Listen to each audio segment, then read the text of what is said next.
So I'm sure after lunch, it's gonna bit hard for you to be attentive and listen on finance. So we thought it's time to give a new perspective on modern finance. And that's how we have our next session titled Wisdom of Finance. To moderate this session, we have amongst us Mr. Paul Smith. Mr. Paul Smith leads CFA Institute globally. CFA Institute globally is an association of investment professionals which sets standards for professional excellence and credentials. Mr. Paul Smith has 30 years of experience, of which 18 years is in Asia. Mr. Paul Smith is a fellow of chartered accountancy in England and also a master's in history from University of Oxford. He is the president and CEO of CFA Institute, and I fondly call him Mr. President. So ladies and gentlemen, please put your hand together and welcome Mr. President, Paul Smith. Thank you, Abhishek. Thank you. Thank you, and good afternoon, everybody. Thank you for coming back from lunch. Now, this is the book we're here to talk about, The Wisdom of Finance. If you haven't bought it, go onto Amazon.com immediately and buy this. It's a wonderful book. I am renowned for actually ignoring all financial literature, but this, when it came out a couple of years ago now, caught my eye, and I did read it back then, and reread it again on the plane coming over. And I really thoroughly recommend it to you. And I'm so thrilled to have Professor Desai, Mihir Desai, here today to talk to us about this book. So I just wanted to ask, hands up those of you in the audience who have read this volume. Right, okay. Mihir, you've got a job to do in terms of explaining what this is all about. But all I can say is I think the lessons that Mihir has to teach us here today are very valuable for us globally, but very valuable particularly for us here in India. So it's my great pleasure to introduce Professor Desai, who is the Mizuho Financial Group Professor of Finance at Harvard Business School and a Professor of Law at Harvard University as well. He's an acknowledged expert on international tax and also on international finance. So we will get an opportunity also of questioning Professor Desai about his views on India too. Professor Desai was born in India, grew up in Hong Kong, which is where I live, but has based himself for many, many moons in the US. So he has a rich cultural background as well as a rich academic and business background as well. So without further ado, Professor Desai.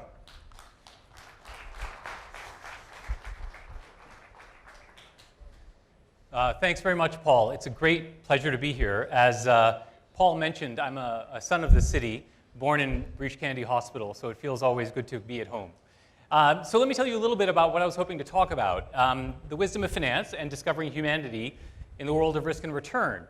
When I told my publisher I had this in mind as a title for the book, he said, you know, it's good to be provocative, but oxymorons don't work, you know, which is contradictions in terms, you can't have them as titles. And of course I said, you know, that's precisely the point.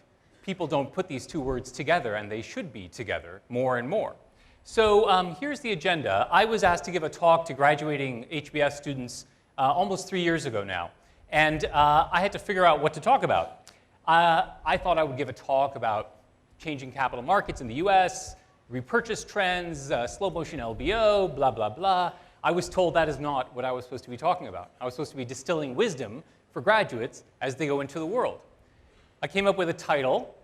I was supposed to be talking about wisdom. I know something about finance, so the title became The Wisdom of Finance. I didn't really know what that meant, but it sounded like the right kind of title. As I went through it, I realized that it's actually pretty straightforward what it means. And I think you all know what it means, which is the core ideas of finance actually have analogs in our life. And they can help us think about our life. And in that process, we can discover finance to be considerably more virtuous and life-affirming than most people consider it to be. So those connections became clear. And then it turns out I had this wonderful experience with my students. Students who listened to the talk really encouraged me to write a book. And in fact, one student, whose name I'll never forget, Andreas Antonius, wrote to me the next morning after I gave this talk, and he said, it would be a crime if you don't turn this into a book. And I made the mistake of forwarding that to my wife, who immediately printed it out and cut it out and put it on my bathroom mirror. So I woke up to that email for the next 12 months, which is the only way I would have ever written a book. So let me tell you what this is about and what it's not about.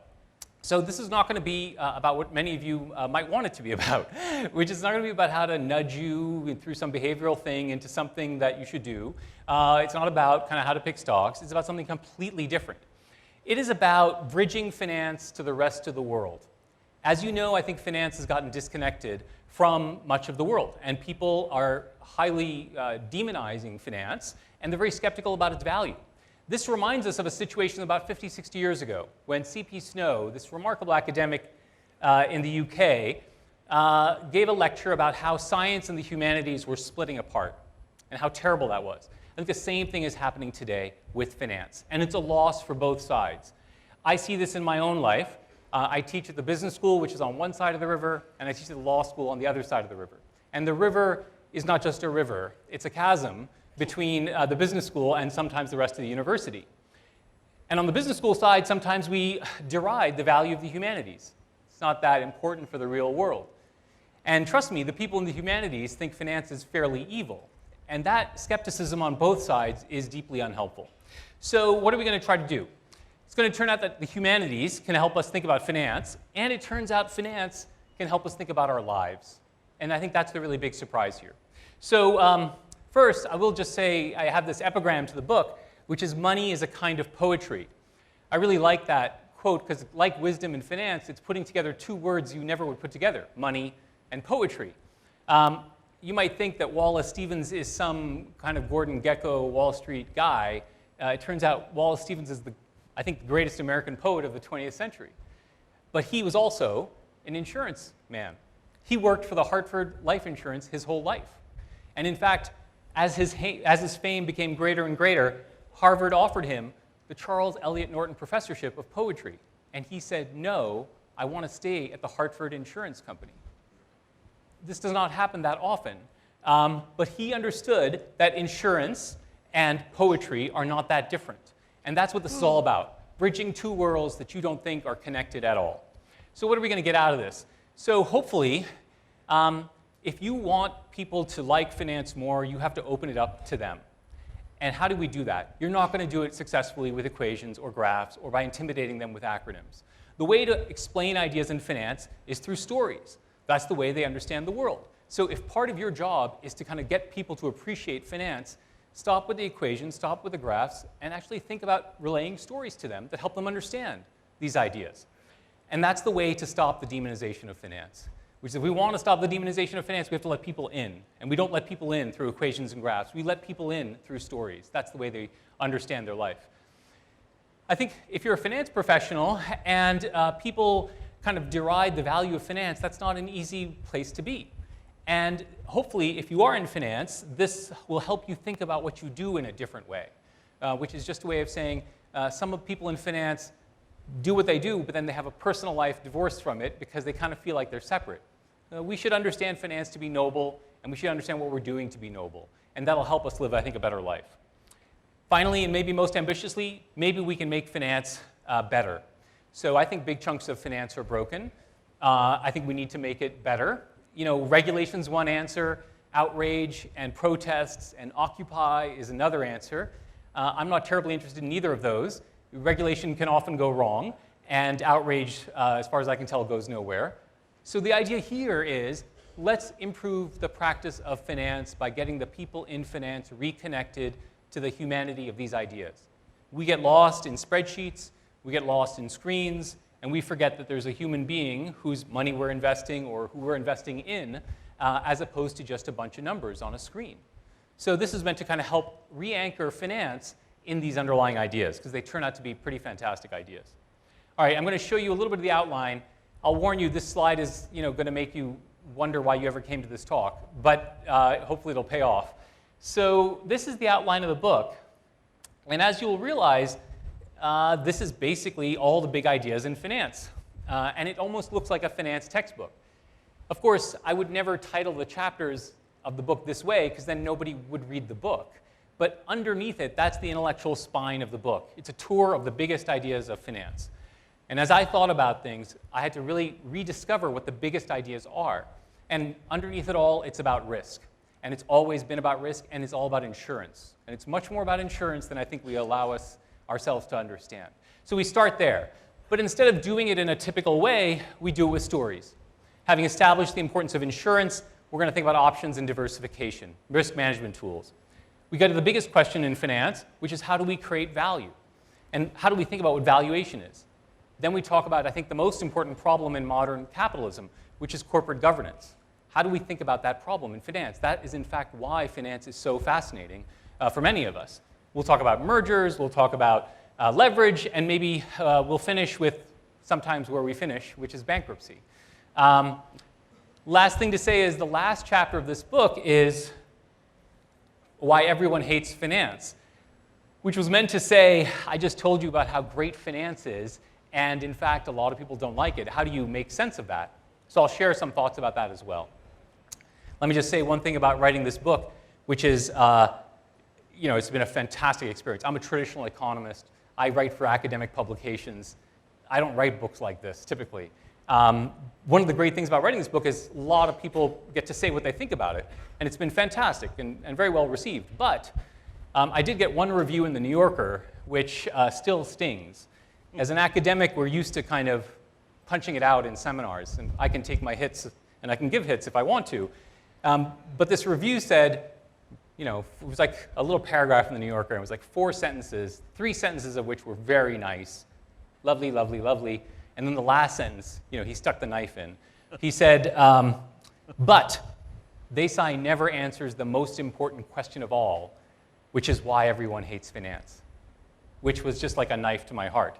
And you never get to respond. The response being, of course, that's the next book. But you never get to respond. So let me just say 2 last quick things, and then I'll take you through this whirlwind tour. We really want to have time to have a conversation and have your Q&A, so I'm not going to go through all of this. The 2 things I'm proudest about this book are, first is the references, which is pretty geeky, but if you're an academic, you have to sacrifice a lot of academic instincts to write a book like this. But I made up for it in the references, which is if you want to see all the big ideas of finance and where they came from, it's in the references section in an annotated setting. The other big thing I liked about doing this book is I got the publisher to put in pictures, which was, believe me, harder than you might think it would be. So I thought I would show you some of those pictures, and as a way to kind of get into the book. And in the process, I thought if anybody can name who these pictures are, I'll send you a free book. Okay? Fantastic. So I'll do the first one, which is impossibly hard. So after that, we can play the game. And feel free to shout out the answer if you know it, not on the first one, but as we go along. So we start with risk and insurance. That's a picture of the goddess Fortuna. So one of the puzzles in finance is how long it took us to figure out probabilities. We've been gambling for a long time, and we never were able to figure out probabilities. And the reason why, of course, until the 17th, 18th century, and the reason why is we thought everything was up to the goddess Fortuna. And that is, in fact, the original Wheel of Fortune. This is the original hostess turning over the letters. This is Fortuna. So, rather than talk about this in a typical way with stochastic calculus or however you'd like to think about it, I'll just tell you a quick story. So here's the story. The story is from Dashiell Hammett's The Maltese Falcon. And it's about Sam Spade, who's this detective. So he's kind of a hardscrabble detective, and he's talking to his prime suspect in this murder mystery. And this prime suspect also happens to be this woman who is his love interest, because this is what happens to Sam Spade. He falls in love with his, prime suspects. So he says to her, I got a story for you. And she says, okay. He says, about 5 years ago, I got a call from a woman in San Francisco. And she said, Sam, my husband disappeared 5 years ago. Straight out in the morning, he left for work. He never came home. I haven't seen him since. I just got a call from a friend in Spokane, Washington, who says she just saw him in Spokane. Sam, I want you to go out there, find him, and find out if it's him. Sam says, okay. The guy's name is Flitcraft. Sam goes to Spokane, Washington, pretty quickly finds the guy. And he says to him, are you Flitcraft? And he's almost relieved to be found. He's like, yes, I'm Flitcraft. Sam says, what happened? Why did you disappear 5 years ago? And he said, Well, I'll tell you the truth, which is I went out in the morning and I went to lunch, and I was on my way to lunch. I was walking on the sidewalk, and this iron beam fell, and it fell right next to me. And a piece of the sidewalk flew up and hit me in the face, and I almost died. And at that moment, I realized that my entire life, I've been living as if the world is well ordered. In fact, it's random. And this is proof of how random it is. I'm going to change my life to be in sync with the universe. I'm going to change my life at random. And he just left. By the way, when I tell my wife I'm going to start the book with this story, she's not impressed. But then Sam says, but the best part of the story is, I found him in Spokane, and you know what? He had reinvented the same life that he had in San Francisco. Same wife, different wife, but same kind of person, home, cars, kids, and he actually had the same life he had had before. Okay, what's the lesson of that story? Well, the lesson of that story is in part buried in those names. Flitcraft was the most important actuary at that time, and he changed his name to Peirce, who was a guy obsessed with insurance. It's all about insurance and finance. What's that story about? What is the fundamental reality of life? It is randomness everywhere. And is that difficulty of staring randomness and uncertainty in our face that most of us struggle with all the time. But it turns out that that randomness is not as hard to manage as you would think, because in fact there are patterns. There are patterns everywhere. And in fact, there are normal distributions. And even when you think something is random, actually it behaves according to well-developed patterns. That, of course, is the foundation of insurance. That, of course, is the foundation of most of finance. How do you live in an uncertain world? Answer, you look for patterns. And they're everywhere once you start to look for them, in asset prices and in everything else. And that's the sense in which insurance is actually deeply tied to a lot of who we are. All right, so I won't go through this. The rest of the chapter has a little bit about the history of insurance, including why the French Revolution was caused by a mispriced insurance product in ways that you might not have imagined. All right, so let's give away a book and see if anybody knows who this person is. And feel free to shout it out. By the way, this usually doesn't work. Nobody guesses, so don't feel bad. But I have faith. Anybody know who this is? Feel free to shout it out if you do. I'm sorry? It is not Marie Antoinette. It's a 19th century English author. Jane Austen. Who said that? Send me an email. I'll send you a book. So we can talk about risk management and options and diversification, again, within a very mathematical way, or we can talk about it with Jane Austen and Pride and Prejudice, because all of those novels are fundamentally about risk management. So what do I mean by that? If you know any of these novels, or if in particular Pride and Prejudice, many of them are about young women. And Jane Austen was quite clear. She said, young men can make mistakes. Young women cannot make mistakes. And what's the plot line of most of these books, like Pride and Prejudice? The plot line is, young woman, Lizzie Bennet, suitors come along. The first one is maybe rich but kind of nasty. The next one is ugly and rich. The third one is, a gambler but very, charming. And you have to choose. It's a risk management problem. And in fact, if you remember from this novel, Mr. Collins gives Lizzie Bennet the worst proposal ever, which is, you're not that pretty, you're not that rich, here's a proposal on the table, I suggest you take it. Of course, she says no. The next day, he gives that same proposal to her friend, Charlotte, and she takes it right away. Of course, he's playing on their risk aversion. She goes on to find the love of her life, Mr. Darcy. The neat thing about this is not just that it's a risk management problem, but they intuited the underlying ideas of options and diversification in the way they reacted to this.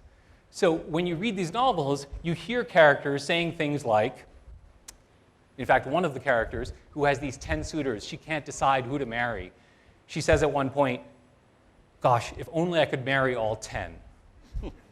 Which of course is the essence of diversification. Atomizing a choice that you thought couldn't be atomized and sharing your risk across those things. They basically articulate option portfolio strategies. I'll create a bunch of choices for myself, and then I'll exercise the bid when I want to. They are thinking about finance in ways that are well beyond what we think we invented in the 1960s. And that's because options and diversification have been with us for thousands of years. They are not disconnected from the human condition. They are a reflection of the human condition. And that's the sense in which finance is deeply rooted in who we are, as opposed to something very detached from who we are. This one is really tough, so I'm going to skip it. It's from the Bible, and it's the parable of the talents. And it's a story about where value comes from. And it turns out the story for where value comes from in finance is actually, again, quite life-affirming. What is the story in finance from where value comes from? And of course, the answer is value comes from beating your cost of capital, beating it for long periods of time, and reinvesting at those high rates of return in excess of your cost of capital to create value. That is the essence of the parable of the talents, this story in the Bible. It's the essence of the sermons that are delivered around this, which basically say, give as much as you can to as many as you can for as long as you can. You are the stewards of gifts that you have been given, and your responsibility is to exceed the expectations of those people who gave you those gifts, which is, of course, what we all do in the investment management business, is we hopefully are good stewards of people who have high expectations because we are the guardians of their capital, and the only way to create value is to exceed their expected returns based on an appropriate risk-adjusted benchmark. Let's see if we can give away a book here. This is very, very hard, but we'll try it. It's a movie from the 1960s. If you guess, I might send you a book. Any guesses? No guesses. Okay, very good. I'm sorry? It is The Producers by Mel Brooks. So this is a fantastic movie. It's about corporate governance. And I'll finish with this, so in the interest that we can have a nice conversation. This is a movie called The Producers. I think the most interesting problem in modern capitalism is the principal agent problem. Now, what is the principal agent problem? The principal agent problem is, I own some shares of Apple, Tim Cook doesn't always take my calls. Which is a way of saying ownership and control have been separated in the modern capital system. So what does that mean? 200 years ago, most of us had the pleasure of working for ourselves. There was no separation of ownership and control. What is true now? Well, the scale of enterprise has grown, and now we have owners, and then we have managers. And that is the most interesting problem in modern capitalism. That is the story of corporate governance. We could talk about that a lot of different ways, but the most fun way is to watch The Producers. Here's the story behind this Mel Brooks movie. These two guys are Bialystok and Bloom. I really encourage you to watch this movie. It's hysterical. These two guys come up with an idea.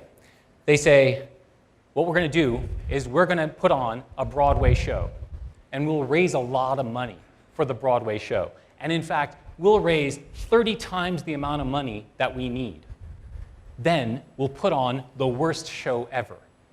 It'll close, and then our investors won't ask for their money back, and we'll be able to escape to Rio de Janeiro with all the money. That's the basic plan. So what happens? They put on the worst show ever. It's called Springtime for Hitler.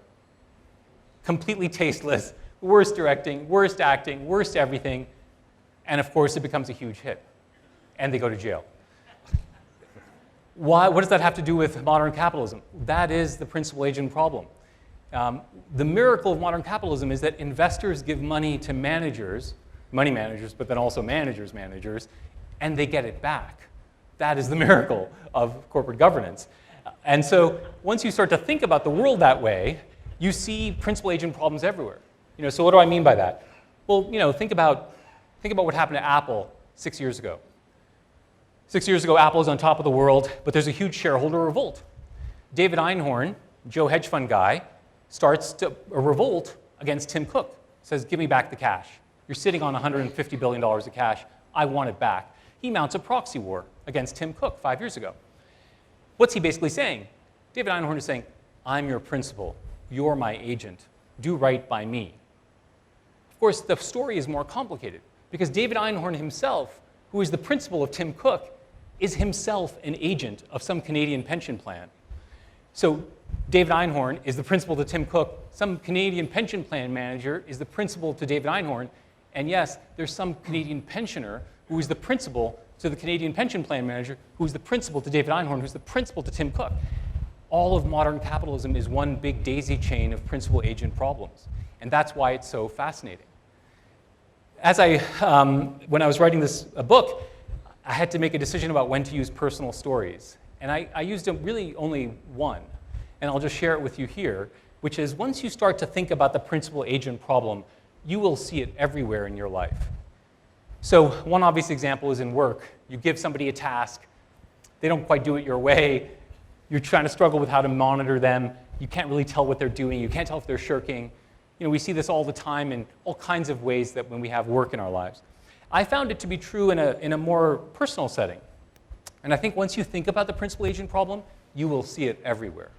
So in my example, this has to do with my mom, who was, this is about 7 years ago after my father passed away. My sister and I were quite worried about my mother. She had a woman who was staying with her, but we were worried about her slipping into depression and having too much solitude, basically. So my sister and I talk about it, and all of a sudden we hit on this idea. My sister and I live very close to each other, in the same building, in fact. My sister and I talk to each other, and we say, well, you know what? We got it. We have the solution. We'll move Mom into our building. This will be fantastic. We'll be close by. She'll grow up with her grandkids. We'll break the cycle of solitude. It'll be great. I go talk to my mom. Mom, I got a great idea. You're not going to believe this idea. We're going to move you into our building. You'll be close to us. You'll be close to the grandkids. It'll be fantastic. She smiles, and she says, no, not interested. I say, Mom, I don't think you understand. I try it again. I say, Mom, look, it's going to be great. We're going to move you, blah, blah, blah, blah, blah, blah, blah. She says, no. And of course, she knows exactly how to shut me up. She says, I see your father everywhere in this place. I'm not moving. And at that moment, I realized that my sister and I thought we were serving as her agent. Or maybe I thought I was serving as my father's agent, kind of the hidden principal in the room, trying to fulfill something for him or for her. But in fact, we had made her into our agent. We wanted her to live in our building, more than she wanted to live in our building. We wanted our kids to grow up with her. And in the name of serving as her agent, we actually had made her into ours, which I think is a way to think about a lot of things in life, where you find yourself acting, you think, for yourself, but in fact, at the instruction of others. I'll finish with this so we can have a broader conversation. Mel Brooks, who's the guy, this comedian who wrote this book, is also kind of a philosopher. And he was married to this woman, Anne Bancroft, who's a very famous actress. And one day, Anne Bancroft, who's this actress, comes home. Mel Brooks is a producer and a director and a writer. Anne Bancroft is an actress. She comes home one day and she says, I had a horrible day. So the script was terrible, the director was terrible, I hate my job, blah, blah, blah, blah, blah. And Mel Brooks says, enough. And he holds up a blank piece of paper and he says, you want to know what's hard? This is hard. Which is a way of saying, it's kind of hard to be an agent, but the really hard thing in life is to become a principal, where you write your own stories. That, in fact, turns out to be the hardest thing in life. So I'll just take you through this very quickly. The rest of the chapters, this is about how mergers and marriages are more similar than you think. It turns out a lot of the folklore around mergers are things that apply to marriages. Once you start to think like this, you'll see it everywhere. Why do all mergers, not all, why do most mergers go wrong? Synergies tend to be overestimated. Integration costs are underforecasted. Serial acquirers, what happens to them? They end up hollow shells. There's a whole bunch of things about mergers that turn out to apply to marriages as well. This is about leverage. That's, if anybody knows who that is, you can let me know afterwards and I'll send you a book. This is all about how leverage, which we love in finance, is in fact all about commitment. And all the research about long-term longevity as well as happiness suggests that making commitments is actually what leads us to be happy. And that, of course, that's why we in finance love leverage. We love leverage because we make commitments to people and then we get to do things we have no right to do, like own a home and buy an education and control assets way in excess of what we should be able to control. That's why we love leverage. This is the story of bankruptcy. Maybe I'll finish with this, Paul, if that's okay, and then we'll go to Q&A. This is all about failure. I'll just finish with this story, which is there's somebody who I'm sure none of you have heard of, who is Robert Morris. Robert Morris was, in fact, the wealthiest man in the US colonies. He was actually the financier of the American Revolution. He was asked to be the first Secretary of the Treasury before Alexander Hamilton. And no one in this room, and no one in most rooms anywhere, has ever heard of them. And the reason why is, after Washington asked him to be the first Secretary of the Treasury, he said, no, I have to recoup my wealth from the revolution. Washington said, okay. So what does he do? He recoups his wealth. He becomes the most wealthy man in the world at that time. He owns 40% of New York State, and he owns 50% of the District of Columbia before it becomes the capital. The wealthiest person, it's hard to get good estimates at that time, but arguably the wealthiest person in the world at that time. And then what happens to him? He goes bankrupt.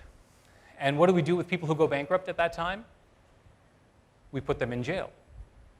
And so this guy, Robert Morris, who had been the wealthiest man, the financier of the revolution, ended up in jail because we used to treat bankruptcy and we used to treat failure as a sin. And we punished people who failed. This was the origins of when America turned its back on that idea. And they made failure into something that was not about death, but was about rebirth. The modern bankruptcy code was built at that time because of Robert Morris. People looked at him and said, why are we punishing people who fail?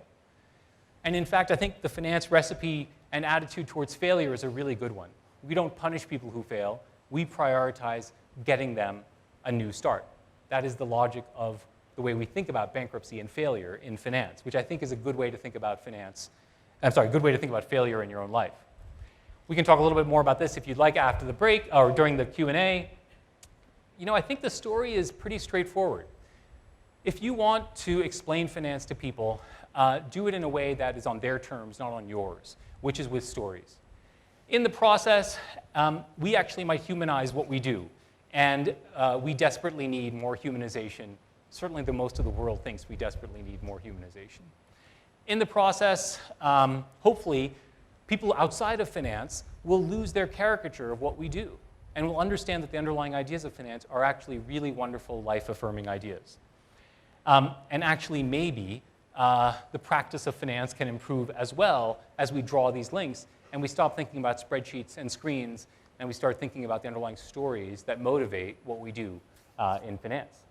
Okay, great. So that's a little bit about the book and some other things I'm doing, but I'd be delighted to have more of this in a Q&A format. So I think we're going to do it with Paul, and then Please. Look forward to your questions. And just to remind the audience, you can ping your questions on the Slido app, or just write them on the card, and one of the assistants will bring them up here for you to answer. And I promise we will get you the fastball question before we end on what next for India and finances here. I think your book is has so many touch points with the CFA. We talk a lot about ethics, which is a core component of our teaching. We try and place a personal responsibility every year on charter holders to sign off their personal conduct statements and to attest that they've behaved well in all cases. But individuals are only part of the story. Companies, we all work for companies. Yeah. Your book is very personal in terms of, and wonderful in terms of the lessons that it has for us as an individual. But how do we reform corporations? Because I'm always struck by this dichotomy, really, that individually we all behave pretty well to one another, but you put us in a company and we start behaving like scumbags. Yeah. So why is that? What can we do? It's not just about the individual. How can we help companies be better? Yeah, and in fact, I think that's getting to an even bigger topic, in some sense, Paul, which is, why are people so upset with capitalism today, right? Well, that's elephant in the room. It's the elephant in the room, right? I mean, it's about populism, and it's about people's genuine sense that companies and capitalism aren't serving them very well. And I think underneath it all, and of course this is apt on the 10th anniversary of the financial crisis, we're still suffering from the aftermath of that time. I think underneath it all, we have to understand that the incentive structures in place in many companies are really problematic. So even in the asset management industry, I think the incentive structures are really problematic. And they lead to bad behavior, I think.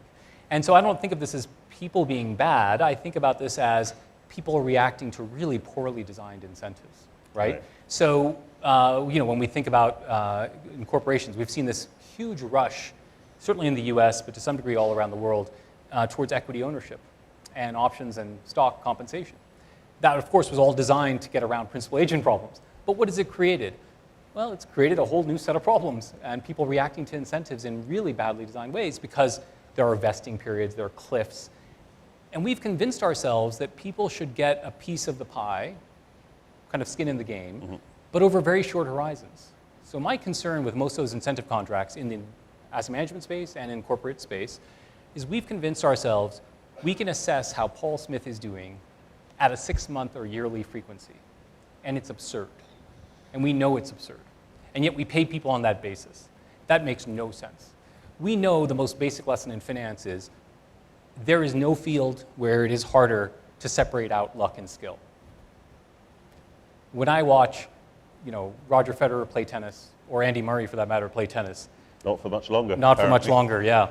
I know that Roger Federer is not lucky. He's skillful. And the reality in finance is we don't know. Yeah. And we only know over long periods if we're lucky. Why? Because luck is so dominant? Because the risk-adjusted benchmark is so hard to find? For all those reasons. Yet we pay people at a frequency as if we can actually tell whether they're doing a good job.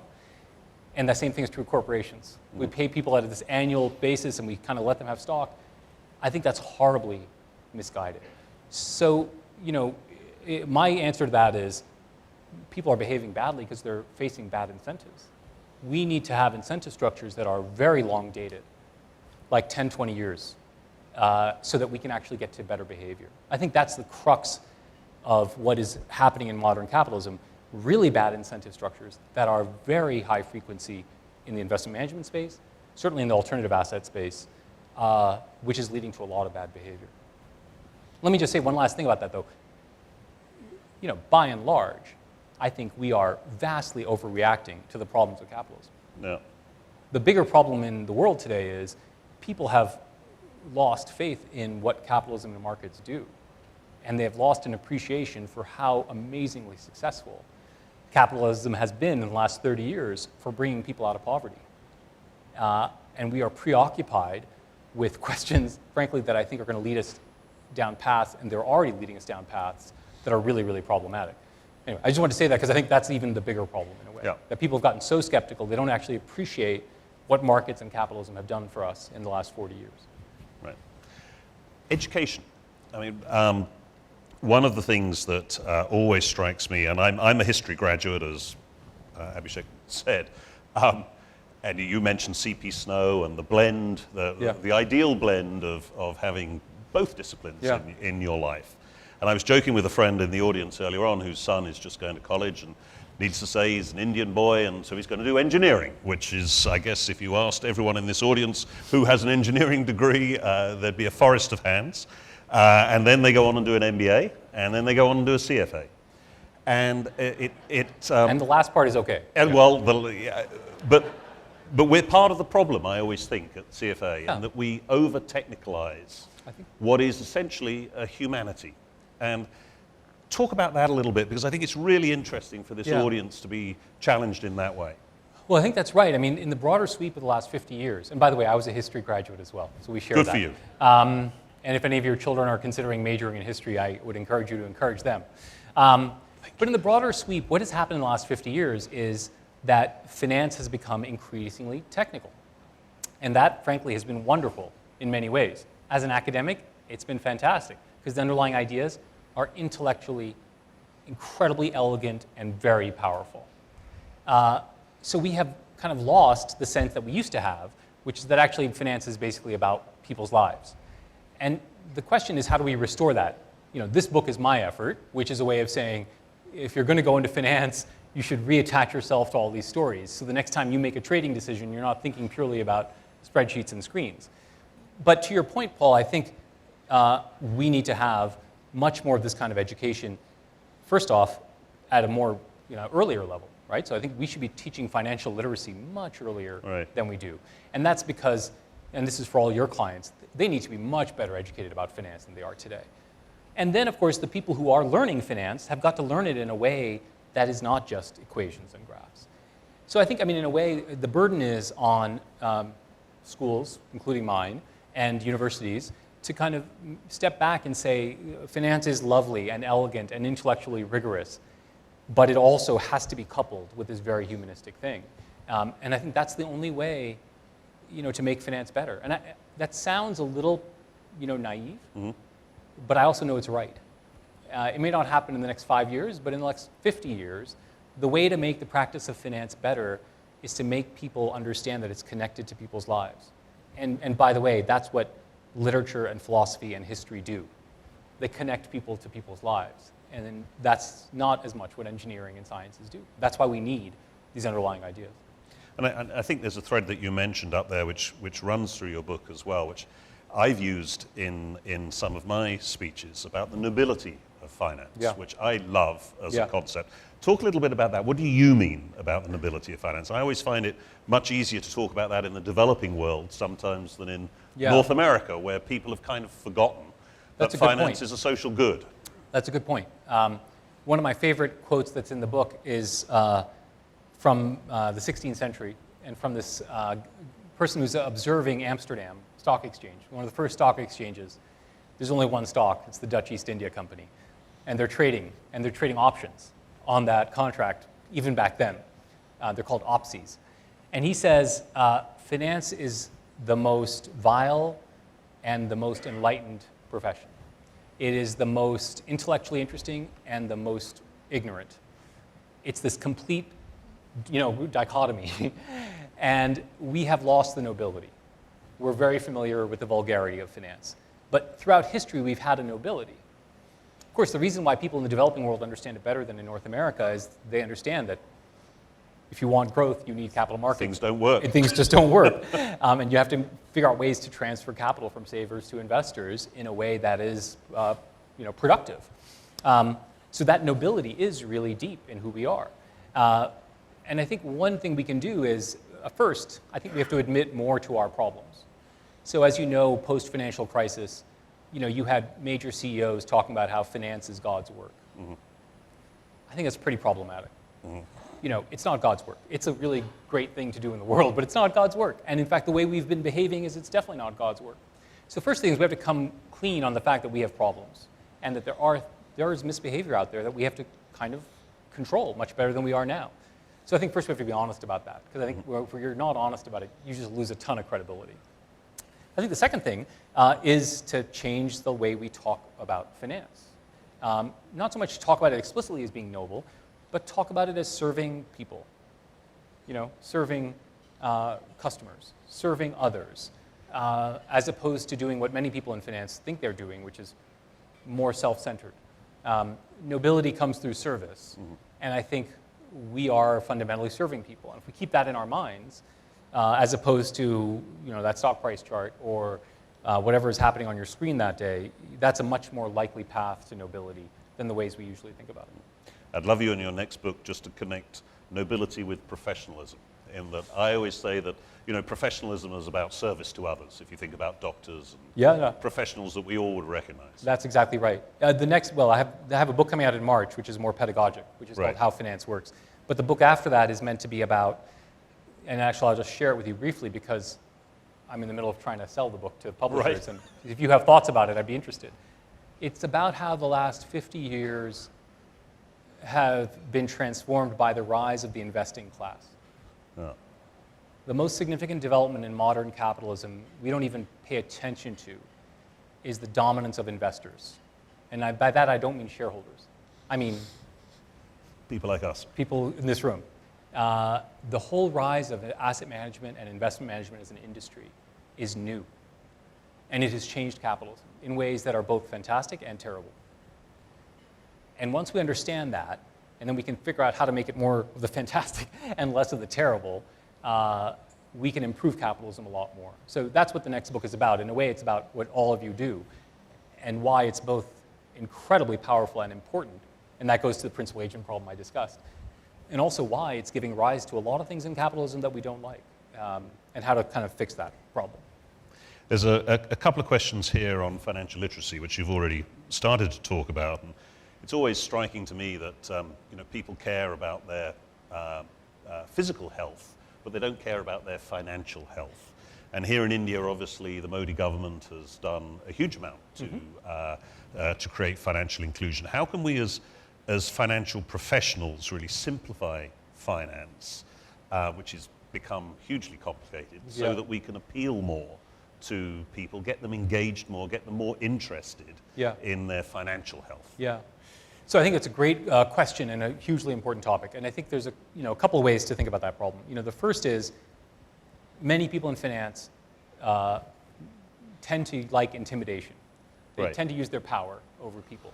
And so we have to stop doing that. First, we have to admit that we do that. We try to blind people with our brilliance by using acronyms. The WACC is bigger than the ROIC, so the NPV, blah, blah, blah. And it doesn't impress people, and it just alienates them. So we have to stop that. We have to stop that tendency. Because, in fact, many of us don't even understand what we're saying when we say these things, and it's really problematic. So the second thing is to say, first, we should convince people of how central it is to their life. Which is, if you think about someone's most important concerns in one's life, it's about the education of their children, it's about their retirement, it's about their health security, and underneath it all, those are financial problems. Mm-hmm. And we have to understand that as citizens, some of the most important things you need to know is about how your government is functioning financially. And then finally, as countries, if we're not going to be fiscally sound, we have serious problems. So that's the second thing, is just to place it in the context of, God, this is actually first order. It's not just the trading for the next day. It's about your child's education. It's about your retirement and your ability to retire. And then the third thing is to talk about this in ways that people, I think, resonates with them. So, for example, in the book, there are many, many different examples. But when we talk about leverage, to talk about debt in a way that is both highlights why it's problematic and why it's powerful. I mean, I think right now we've kind of forgotten how powerful debt is. There's a nice story in the book about Adam Smith, who got many things right, but got one thing terribly wrong, which is he thought debt was terrible. That was like the worst thing in the world.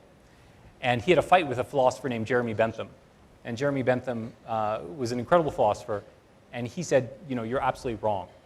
Leverage is amazing, and debt is amazing. Because if you don't have debt, the only people who get to do things are rich people. And debt is, in fact, liberating to many people. It allows people to come up and do things they wouldn't be able to do otherwise. At the same time, we know debt can become highly problematic. And we know that it can create decisions that are actually really bad. So we have to talk about things like debt in very human ways and talk about it as a very serious set of commitments, like commitments we make to other people in our lives. And when you get overcommitted, it's a mess. And at the same time, if you are undercommitted, if you're not actually making a lot of commitments to people in your lives, you're shutting down a lot of experiences that you might have otherwise. I think of my own life and my wife's life, which is, we're highly levered. We've made a lot of commitments to people. We've made a lot of commitments to our employers. We've made a lot of commitments to our family. Most of all, we've made a lot of commitments to our children. Those are serious commitments. And the reason we made all those is because we love what it brings us. We get access to a bunch of things we wouldn't have had otherwise. Great jobs, great love and affection, and the great joy of children. That's what commitments get you. So the biggest problem with debt is to figure out whether you're underlevered or overlevered. Underlevered means you're not making enough commitments to people in your lives, and you're depriving yourself of experiences. And overlevered means you're running the risk of actually failing on your commitments. And so we can talk about debt, and we can talk about different ideas in finance that way, as opposed to here's the optimal capital structure, blah, blah, blah, blah, blah. I think it's much more powerful. And that's true for mergers, that's true for insurance, that's true for risk management, that's true for everything. Great. Changing tack slightly, you mentioned Lizzie Bennet from Pride and Prejudice, but perhaps the heroine of your book is someone that most of us wouldn't have heard of, Alexandra Bergson from O Pioneer, a book written by Willa Cather, who seems to combine incredible financial acumen with balance and perspective and real vision as to why she's doing what she's doing. Women in finance is one of our big themes. Only 10% of our chart holders here in India are women. Let me give you a fastball question. Do women make better investors than men? Our thinking around it really is around cognitive diversity as opposed to that specifically. Right. But it's interesting that two of your most interesting examples are women financial professionals. Yeah, so let me just develop that example and then I'll come back to that question, which is, I think, is a great question. So that example is powerful, and it should be an example in every finance textbook. Because frankly, most of the fictional accounts of finance are terrible. They're about excess and greed and just horrible people. This woman, Alexandra Bergson, is fantastic, and she does everything in a finance textbook. She does an LBO of a family farm. She diversifies. She buys options. She helps people who go bankrupt. And the amazing thing about her is she doesn't become a jerk, which is what happens to most people in finance novels. They all become jerks. And the reason why is because she remembers the biggest lesson in finance. Somebody asks her, is at the end of her life, she's helped an enormous amount of people in her family. She's done extremely well. And one of her children asked her, how did you do it? How did you do this amazing thing? And she says, I didn't do anything. It was the land. She was a farmer, which is a very powerful thing to say, because the problem that we have in finance is that we over-attribute everything to ourselves, right? So the big problem in finance and why we have bad behavior in finance is because people think that when the stock price goes up, they did something smart. And when the stock price goes down, that's someone else's problem. That's a fundamental human bias. It's called attribution errors. Everything good that happens in the world is because of me. Everything bad that happens in the world is because of the world. That problem in finance is far bigger than in any other profession, because you're getting feedback all the time. Every day, your portfolio is getting marked. And every time it goes up, you're like, I am fantastic. And every time it goes down, you're like, terrible day. Markets were terrible. And that leads to really bad behavior, because you think that all the good outcomes are yours and all the bad outcomes are the world. What she understood is that, look, a lot of this is luck, and luck dominates in a lot of settings. And so we should act as if we understand that the world is not just because of our skill, but it's because of luck. I hesitate. There is academic research about whether women make better investors, and I think it's suggestive. I don't think it's conclusive. In general, I'm skeptical, because I don't believe that gender has that critical component to it. Having said that, I think we are dramatic. One of the biggest failures in finance is the underrepresentation of women. And that's because, frankly, of a machismo culture, which is driven by these attribution errors, which is we're so smart, nobody has any idea how good we are at what we do. And women are less likely to be so aggressive in the way they talk about what they do. And so that humility is something we could use a ton more of. And we need to do much better in investment management. One of my colleagues, Josh Lerner, has a great new set of research about how underrepresented women are, especially in alternative assets. And it's a disaster. And we need to kind of be much more aggressive about promoting women, selecting women, and getting women into the field. And part of that is going to be organizational efforts, but we also have to just turn down the temperature and the way we talk about finance as if it is a macho endeavor. Because I think it's one of our failures. And I wouldn't say that women are better. It makes it less attractive for young women as well. Oh, for sure. And I wouldn't say women are better investors. I always hesitate to say things like that.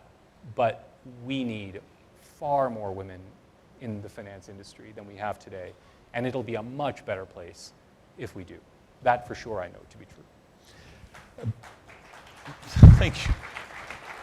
Before we get on to India and the future, I checked into the Taj last night or this morning or whenever it was, some god-awful hour this morning, and I asked the young lady who was checking me in whether the hotel was full or not, and she said it's absolutely busting at the seams because it's wedding season here in India, and I think we've just had the Ambani's wedding recently here in Mumbai. The Ambani pyramid wedding. So all happening.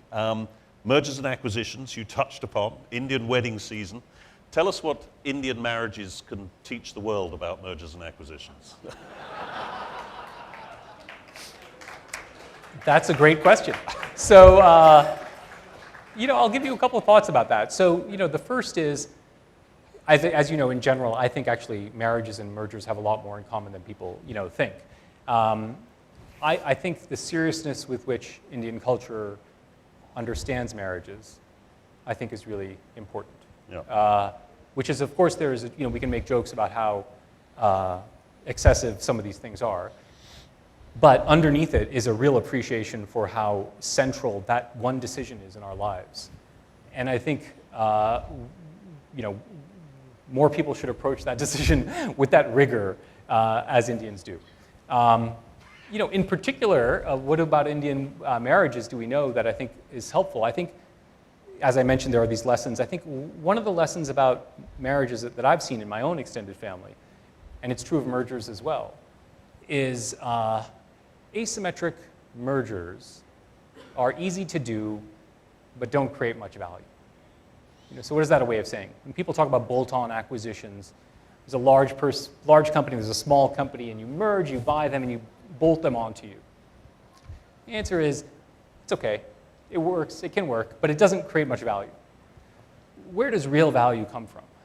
Real value comes from symmetric mergers, mergers of equals, but they're enormously difficult to pull off. But when they go well, they're amazing. And so I think one of the lessons of mergers generally, and I think of Indian marriages hopefully, are mergers of equal are what we should be striving for. And they are incredibly hard. And culturally, I think historically we've had more asymmetric mergers and marriages in this country. And more symmetric ones are what we need. On the wedding season, I confess every year it feels like it's more glitzy? It's a little bit more excessive than otherwise. I find it to be a very hard issue. I think it's easy to say, oh my God, they're spending so much money on these things, or easy to say, as a fraction of their wealth, it's not that much. I think it's a really hard problem. I think it depends on the way it's motivated. If it's motivated in a giving way and as a celebration, it's fantastic. And if it's motivated as a projection of power onto the world, and as a way to impress people, it's terrible. So I find it very hard to generalize. And I think when I see these things in India all the time, and I come often and I see these weddings and I attend these weddings, it's a mixed feeling. But when I sense the generosity of spirit and the celebration of it, what could be better? What could be better? Great. Let's turn to economics. Yes. India. You're in a unique position, really, being in America and observing India. I don't know whether you get involved by the Indian government at all in tax planning here, tax advice here, or international commerce. Tell us about your view. Election year, likely to be a reduced majority, perhaps, for Modi.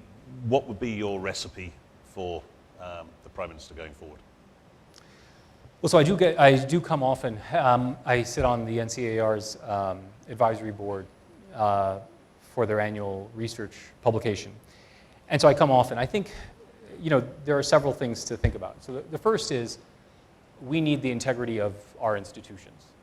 And this is true, by the way, in the United States as well. So the most important thing that any prime minister or president can do is to preserve the integrity of the underlying institutions, because that will outlast them well into the future. And damage done there will last for a long time. And so we need our institutions to have integrity and have independence. I think that is paramount. So we're talking specifically about the Reserve Bank issues here? And Yeah. And I think it's a very complex issue, but I certainly think that's right, yeah. And I think it was a very unfortunate set of circumstances that happened. I think the second thing is one has to be very careful about opportunistic election year activities. And we see a whole bunch of that going on here and all around the world. So in the short run, the more really bad, politically motivated loan waivers, or whatever you want to call them, that happen at election season, the worse it is for us. And then finally, I think we really need to think structurally about the Indian economy. And I think, so that's a way of saying, paramount is institutions. In the short run, using elections in the way they're used in this country as a way to kind of distort economic policymaking is terrible. And then over the longer run, I think we need to think more seriously about structural changes to the way the economy is regulated. And I think there's still a great deal of work to be done there. And in a way, it's been disappointing how little has happened there. Mm-hmm. And then I think the final thing I'll say about this, which I think is specific recipes there, anything that you I think there are a variety of ones. So actually, I think the advent of the GST has been very good. Now, I know the implementation has been problematic, but if you think about what was undertaken, how difficult it is, and how important that will be in the long run, I think that's a huge success for the fiscal soundness of this country and for all kinds of economic inefficiencies that were caused by the predecessors to the GST. So I think that's a huge success. But in terms of national ownership, in terms of entry, in terms of all kinds of things, I think we could do much better. I think the final thing I'll say, which is more controversial, is the puzzle about India, to me, and I think this will make some people angry, is we have not seen enough big Indian firms succeed globally. Yeah, it's a great point. And I think it's puzzling. We do not have as many large Indian firms successfully globally as we should at this point. And I think the puzzle is why that is happening and why we have promoters and other folks who underinvest. I think fundamentally there's a problem of underinvestment by promoters. And I think that has to do with a culture where companies are extensions of people, as opposed to being companies are organs for wealth creation. I think they're viewed as extensions of people. And then people get used to using companies for their own private purposes. So in a way, the problem in India is how dominant kind of large promoter families can be. And if they're going to be dominant, by the way, having them be dominant can be good if they behave really well, but it can be problematic. And I guess the puzzle to me is why we don't have more big firms succeeding in global ways. And and the few that we have, I think they're fantastic, and we should see more. But I think we have to address why it is that so many of these companies are not investing enough in the Indian economy in a way that I think they should be. And that shows up in investment rates, that shows up in all kinds of aggregate macro data.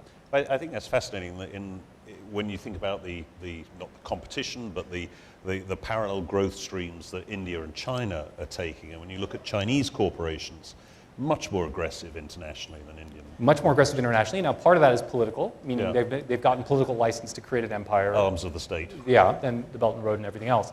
But there is still my sense that we just have not seen a large Indian company succeed in a capital-intensive way around the world. And I think that's a puzzle. And I think it's a loss. It's a huge loss. So people tend to focus on India on the SMEs and how important they are, which they are. In the US and around the world, I'm more interested in big companies.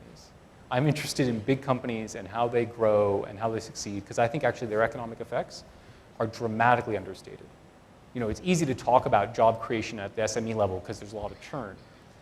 But ultimately, drivers of economic success in the US and elsewhere are large companies who grow large, and they grow larger and they extend their reach. And we need to see more of that in India.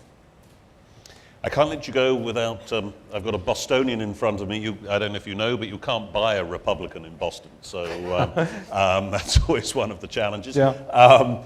Tell us about President Trump and President Trump's policies and what the path for the next couple of years in the US is likely to be, to end on a somewhat lighter note, perhaps. It may not turn out to be so light. Yeah, so look, I think it's a very problematic time.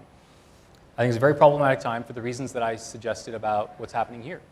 We're seeing the degradation of our institutions. And so when we see that, that's highly problematic. So more than any kind of short-term thing, I worry about that. And that's evident in his jawboning of Jay Powell. It's evident in all kinds of ways. So I think that's highly problematic. I think we are at a really dramatic turning point in the US. And it is about whether we how we resolve this current situation. Mm-hmm. I think there's a recognition that at least in my mind, I think it's a short-lived tenure. And the question is, how do we resolve it and how do we move forward? From an economic perspective, the most important thing is going to be the renormalization of interest rates. And I think that is the first order problem, because risk has been mispriced, and it's been mispriced for a long time, and we cannot figure out how to renormalize interest rates. And I think we have to get that right in the next year. Otherwise, risk continues to get mispriced, and we're going to see all the problems associated with that. Second thing to say is we need a significant fiscal overhaul. I think the tax reform that we completed had some good pieces, especially on the corporate side, and had a lot of disastrous pieces. We're going to face some very significant fiscal costs, and we need a consumption tax. We need an energy tax. We need these things, and we need them soon. And so someone has got to behave like a big boy or a big girl and understand the fiscal realities that we need to do in the United States. We need new fiscal instruments. We simply can't rely on the ones we have, and that has to happen relatively soon. So from a monetary side, we have to renormalize rates, and from a fiscal side, we need to get our house in order. The saving grace has been that we are, the best house on a pretty depressing block. And so that will no longer be the case at one point, and we can no longer ride on that. So, my hope is that the United States wakes up, not just for the United States' sake, but, frankly, I think for the world's sake, that the United States reasserts global leadership in a way that we've abdicated. And that's going to be good for America, and that's going to be, I think, actually, a fairly good thing for the world. Thank you. We're out of time. If you haven't read this, which most of you haven't, please do. If you worried or thought, why was it that CFA talked to you about ethics during your charter, read this and it will tell you why. It will hopefully connect all the dots as to the mantras that we've been going through recently about the nobility of finance, the purpose of finance, the trust deficit. This has got all the answers that you could possibly want. So I highly recommend it to you. Rush out and buy it, and please put your hands together to thank Professor Desai. My pleasure. Thank you so much. Thank you, Paul. That was great. Thank you.